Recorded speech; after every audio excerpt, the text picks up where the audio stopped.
Hi everyone, this is Dr. Nitin Chhoda and welcome to my channel Ignition Time. Thank you so much for being a viewer, for being a subscriber.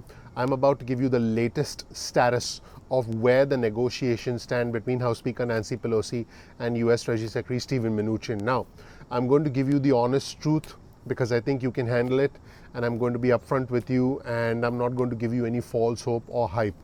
I did report last night that the $1.62 trillion proposal that was essentially offered by the US Treasury Secretary Steve Mnuchin caused the Democrats to delay the symbolic vote. I call it a symbolic vote because it's not going to go anywhere.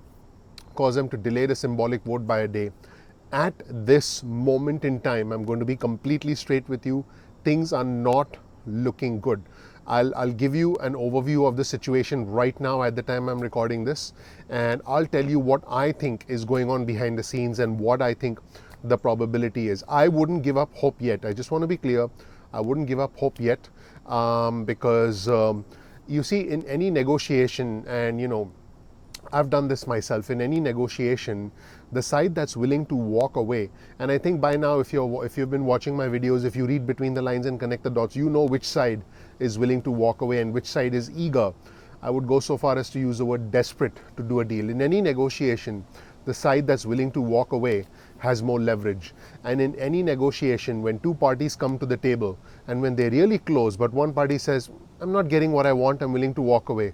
The other party says, okay, I'm coming after you. I've done this myself, when negotiating real estate transactions, there's a way that these situations are handled. And let me be clear. Lives are at stake here. We need money. A lot of my viewers, subscribers are, some of us are living in our car. We need to put food on the table. We need to be able to keep the lights on. And this is not a game. I get that. And I do believe people who need help the most should get it. But what I think is going on behind the scenes is politics and grandstanding. That's what's going on. So here's the update, and here's exactly where things stand right now. Democrats have indicated that there is, I quote, a small chance of a deal.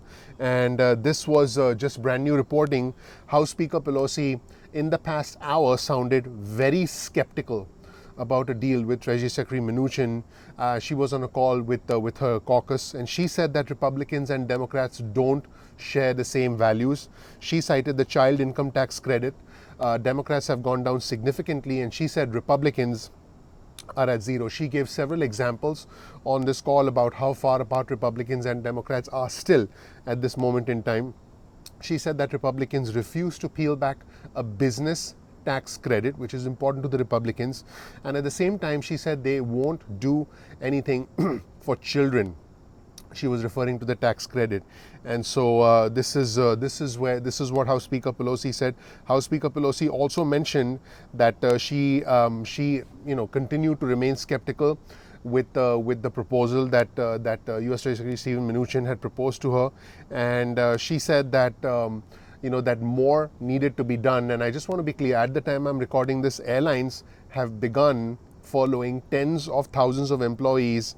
The Wall Street Journal said that American and United will cut 32,000 jobs. A lot of these jobs are actually going to be in swing states. And Goldman Sachs is laying off 400 workers as per Bloomberg. And so, I just want to be clear, today is October 1st. The government shutdown has been avoided. President Trump did sign a bill extending funding for the government, but the U.S. Treasury Secretary Steven Mnuchin is trying to strike a deal. He definitely 100% wants a deal.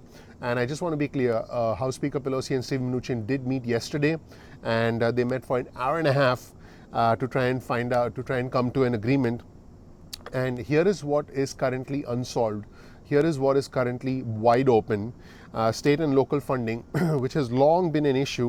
Democrats, want roughly, at this point, Democrats want roughly $500 billion, and Republicans are at $250 billion. So Republicans went up from 100 to 250. Democrats said that they came down from 900 to 500. K-12 funding, Democrats want K through 12 funding, kindergarten through 12th grade.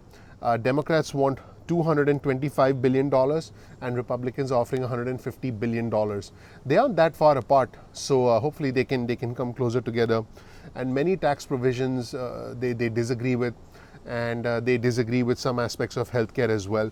Now, these are not necessarily very easy to bridge, and there's ample skepticism that there may not be a deal. But I'll keep reporting things to you. Today is definitely going to be a very eventful day with what's going on, and Republicans have clearly said that the deal needs to be less than $2 trillion for it to pass in the Senate, and Democrats want a deal that's over $2 trillion.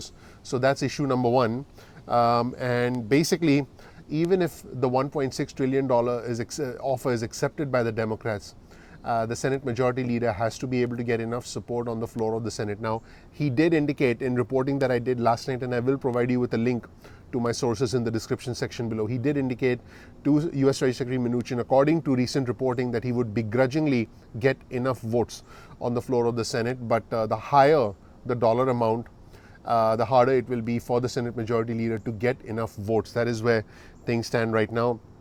And the path in the Senate is going to get harder and harder the higher the price tag. I just want to be clear what House Speaker Pelosi, in my mind, is up to. House Speaker Pelosi made a calculation many months ago that the longer she would hold off on accepting an offer, that the larger of a deal she would get. And basically, this calculation at this moment in time seems to be getting the Republicans to move closer and closer towards her. I want to be clear, many Democrats have felt, including Democrats in the Problem Solvers Caucus, including several other Democrats. I've done another video on agitated Democrats. Many of them felt that House Speaker Pelosi was needed to budge. But some Democrats have felt that she should accept less than $2 trillion. She didn't. And there had been, a lot of discontent. There had been a lot of grumbling. There were letters sent back and forth. There was talks of, House Speaker Pelosi overplaying her hand. And, as you know, talks broke down several weeks ago. Now, House Speaker Pelosi did come down from $3.4 trillion to $2.4 trillion and then to $2.2 trillion with the updated version of the HEROES Act. And now talks have restarted and the White House is eager to cut a deal. So that is actually the chronological order of events. For me, it's not about the red or the blue. It's about the red, white, and blue. I'm not Democrat. I'm not Republican. I'm American. I don't think that we should lash out at Speaker Pelosi or Treasury Secretary Mnuchin. I think what we all want is a deal. What we all want is what's best for each other. So I think that is my focus anyway. And right now, based on polling, it seems that the Democrats believe, this is what the Democrats believe, that Vice President Joe Biden is the favorite to win the White House, and a better deal isn't too far around the corner if this falls apart. So even though House Speaker Pelosi has indeed postponed the vote on the updated version of the $2.2 trillion HEROES Act, the Democrats essentially thought that this would be one last chance for U.S. Treasury Secretary Stephen Mnuchin to come back with perhaps a higher offer, while White House Chief of Staff Mark Meadows was not involved in the negotiations. He's not very far away, though. He did speak with the Senate Majority Leader Mitch McConnell yesterday, and it appears that as of right now, the Democrats are going to give this a few hours, and I will report to you what happens.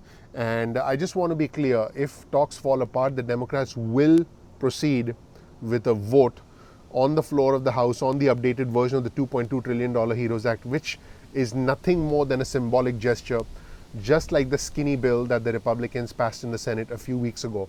I hope it doesn't come to that, because at that point, it would mean that talks have indeed broken down. You don't want that. I don't want that.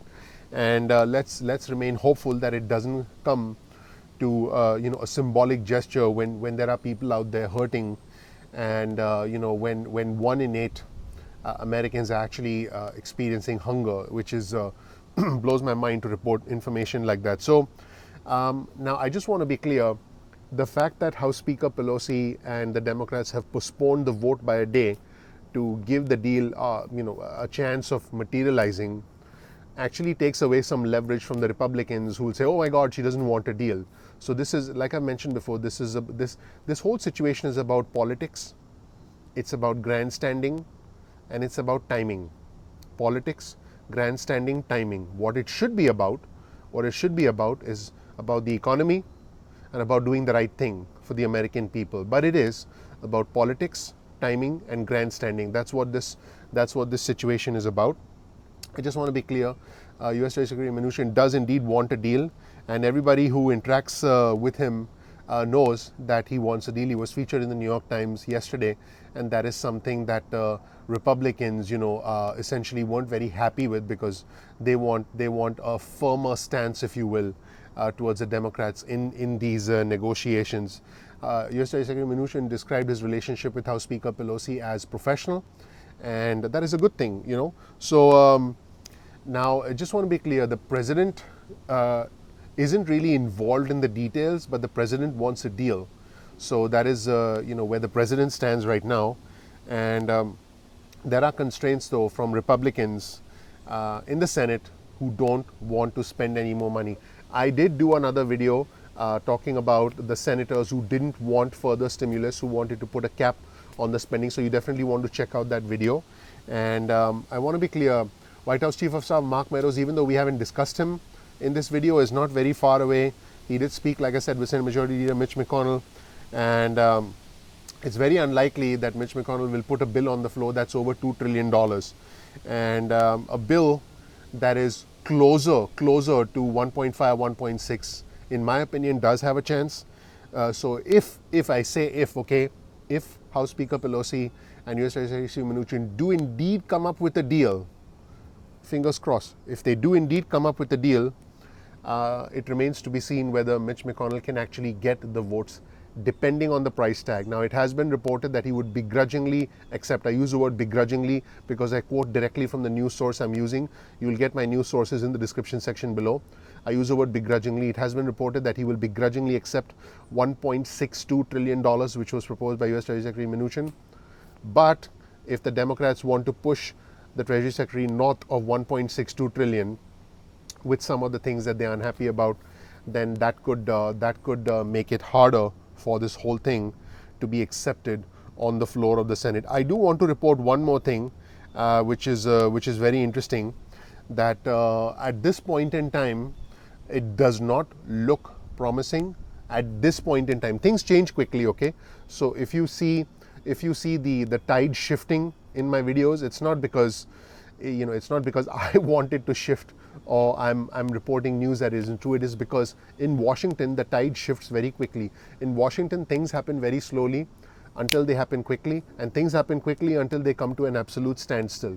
I am the messenger. I'm trying to be the conveyor of the truth to you. That's fundamentally what I am, and I do want to report sunshine and rainbows, but I'd rather report the truth because I know you can handle it. You deserve it in this bizarre climate that we live in this unbelievably divisive climate, filled with hype, filled with wrong information, filled with false hope, filled with aggravation. We need truth, we need honesty, so we can come to our own decisions. You can decide whether you support the president, support Pelosi. That's okay with me.